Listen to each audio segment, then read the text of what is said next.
এই যে আমরা বলি জামার অগ্রভাগ ছেঁড়া থাকলে দোষী হবে ইউসুফ আলাইহিস সালাতু ওয়াস সালাম, আর জামার পেছনে ছেঁড়া হলে দোষী হবে তার বিবি জুলাইখা। এটার কথা হলো ওই শিশুর কথা।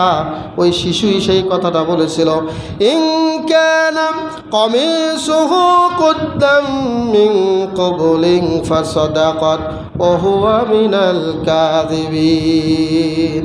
হে মিশরের রাজা, যদি ইউসুফের জামাটার সামনে ছেঁড়া থাকে তাহলে আপনার বিবি জুলাইখা সত্যবাদী আর ইউসুফ মিথ্যাবাদী, আর যদি জামাটা পেছনে ছেঁড়া থাকে তাহলে ইউসুফ সত্যবাদী, আপনার বিবি মিথ্যাবাদী। এই কথাটা কে বলেছেন সবাই মনে রাখবেন, ছোট্ট শিশু একবারেই দুধের শিশু এই সাক্ষী দিল।